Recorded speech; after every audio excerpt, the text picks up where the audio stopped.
Check it out, guys. I just went out to collect eggs before the sun sets, and I thought this was one of my fake eggs, but it's a real egg. I actually took it and I pounded it against the side of the coop and realized, oh yeah, it is real. But let me show you a comparison here. This is one of the eggs that we have been getting, and this is the one I just found. So we must have a new layer that lays some pretty hefty sized eggs, which is pretty neat. I'm not sure which bird laid this one, but wow, it's almost the size of a goose egg, huh? Kind of bummed that I banged it against the side of the coop, but I was convinced it was one of my fake eggs. I have a white and a tan fake egg that are about the same size as this out there. I picked this up and I'm looking at it and I'm like, man, this is pretty clean. I'm shaking it and I couldn't really feel anything moving inside of it. Usually you can feel the yolk in there. Might have been because it was pretty cold out there. I can feel it now that it's heating up, or it's warming up a little bit. So I just banged it lightly against the coop and cracked it. Sure enough, it's a real egg. But was not expecting that. That's pretty cool. I actually don't know where my tan wooden egg is. I was out there and I saw my white one. I have no idea where the tan one is. One of the ladies must have moved it inside the coop or something. I'll have to run back out there and see if I can find that. But pretty excited about this. Thought I'd share it with you guys.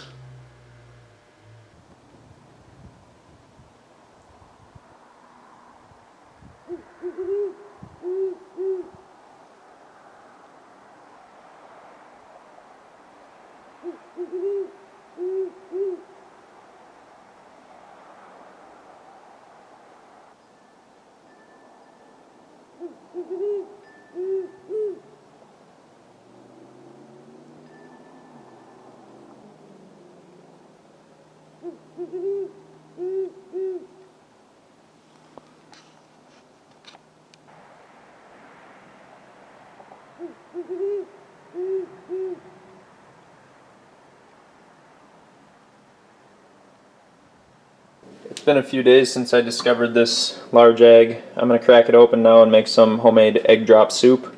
But I'm just curious if this guy has 2 yolks in it or not.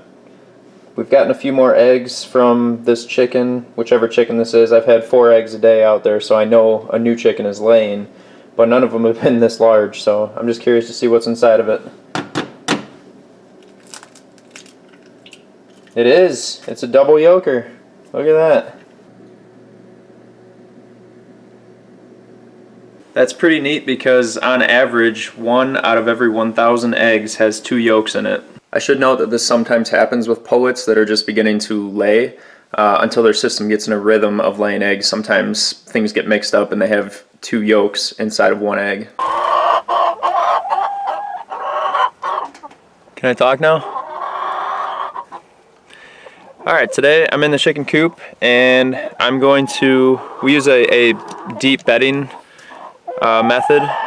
So basically throughout the winter we just keep adding bedding to their run and coop, and then come spring we will rake all this bedding out, throw it on the compost pile, break it down a little bit further and put it into the garden beds. So as you can see here, they've done a really good job at breaking down everything they've got in here and mixing their manure into it. So I'm just going to put a fresh coat of pine shavings over the top of this and just let it go for the rest of the winter.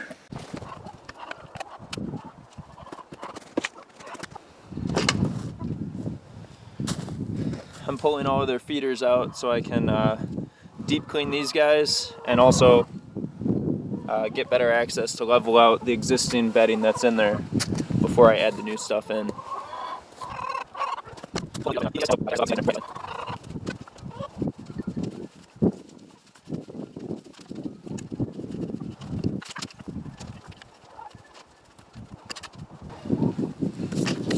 Alright, I leveled it up pretty good, so I'm going to go ahead and start adding some pine shavings. I'll probably put down at least 2, maybe 3 inches of pine shavings. I have to make sure I have enough to put up in the coop as well, though.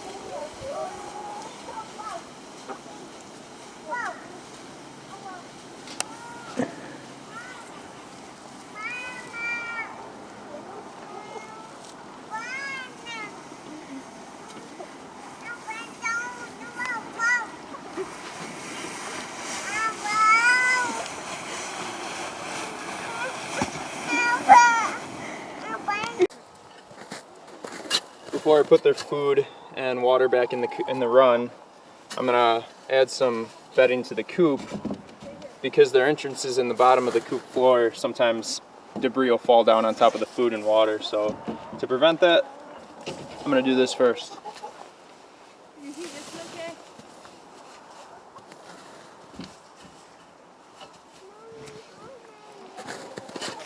Hold on. I don't know. Sarah's gonna knock down a big icicle we got coming off the gutter.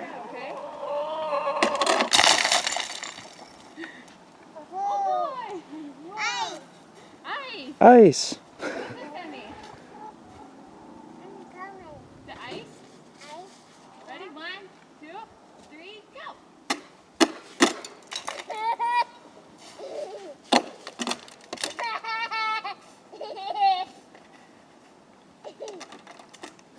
And if that isn't the best sound in the world, I don't know what is.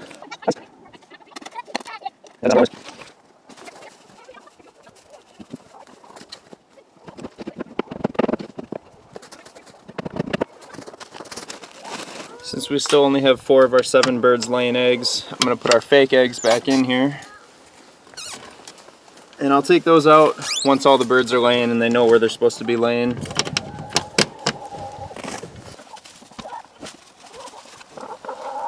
You may be wondering why their water is yellow. That's because I put an electrolyte mix in their water, which is basically like Gatorade for chickens. And once they finish this off, then I put water mixed with apple cider vinegar, and I just keep that rotation going for them.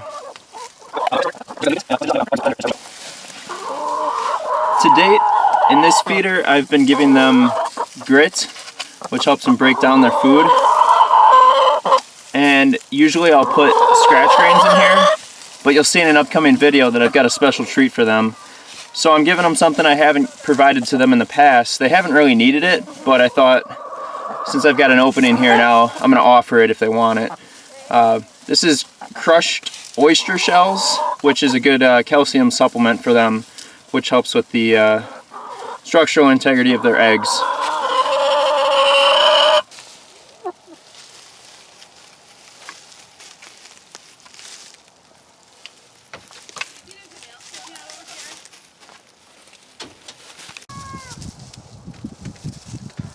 They seem to be liking that calcium supplement. I can't say that I believe they need it, but it is something new, so they must be intrigued in testing it out. Emmy called me over. She's concerned about something.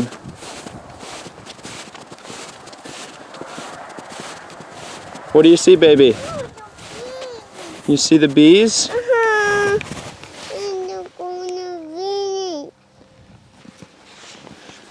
See, sometimes the bees die.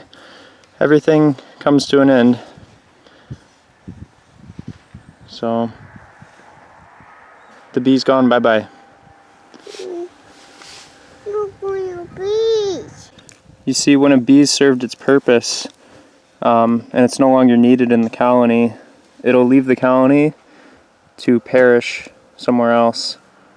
So this bee served its purpose, and now it's chicken food. Does that make sense? Probably not. How do you explain death to a 2.5-year-old? Those are the conversations I'm not ready for yet.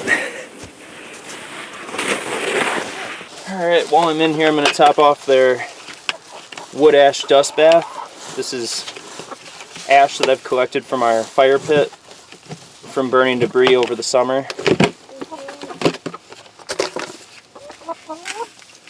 And they'll use it to bathe in, which will keep off the mites. Wow, that was probably too much. Or just the right amount. Enjoy! The chickens will also eat the ash because it has some beneficial minerals for them. So a few videos back you saw me mention that we had a chicken that got some frostbite on her wattles and comb. I believe that was caused from too much moisture inside the coop, causing frostbite. So what I did to prevent that is I opened up that window up there. I'm afraid that's letting too much of a draft in though, so I purchased these vents, and I'm going to install a vent right here at the bottom, and a vent right here at the bottom, and then I'm going to shut those windows and install vents in the windows themselves. So I hope that air will pass through these bottom vents and push any moisture up and out. Wow, you are noisy. Push any moisture up and out through the top there. Alright, to account for the bedding that's in here, I'm going to put this vent 10 inches high. And I've got a 2x4 running right here, and a 2x4 somewhere right in here. So I know that if I put this at least 2 inches off this end of the panel, I should have clearance. I made myself a little cardboard template out of a Mountain Dew case. Don't drink Mountain Dew, it's garbage. Alright, that should be roughly the correct size opening for the vent. Alright, first time using my multi-tool since I got it on Christmas.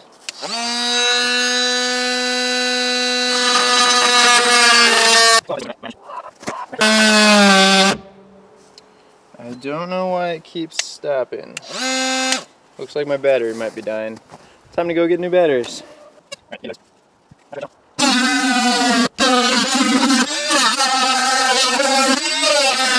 That should do it.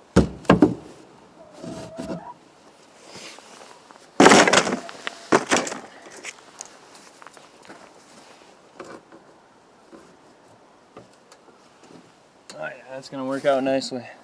I was originally gonna put a bead of caulk around the inside of this before I put it on, but this lip offsets so much that I'd have to put quite a bit of caulk in there. I don't have enough caulk on hand right now, and it's a bit cold out to be putting caulk on. I don't know if it would set up correctly. I'm sure it would be fine, but I also should probably paint this inner lip so that if any moisture gets in there, it doesn't start rotting the wood or anything. It's also kind of cold out to paint, so I think I'll put this on, and maybe this spring I'll pull it back off and finish the job up nicely. Alright, that's one vent installed. Alright, I've got the two outside vents installed. Enjoying your dust baths, ladies? Yeah. Sorry to interrupt, but I gotta come in here. Alright, I just removed the two wedges that I had put in here to keep this window open to allow the moisture to escape. I'll put those back in the summer to allow cool air to flow through the coop when it's hot out. But for now, I'm going to install a vent here and a vent here in both of these windows to allow moisture to circulate out without letting too much of a draft through the coop. Battery's dead.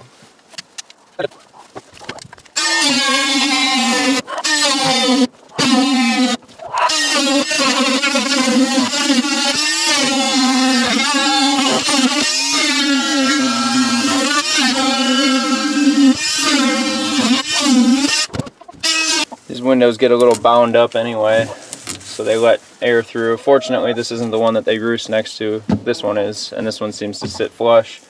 But this vent let a lot of that moisture out too, so it's looking pretty good. I think this is going to work. Alright, I've got all the vents installed now. I think this should do a lot better job of letting moisture out and keeping the drafts down, which should keep the ladies happy.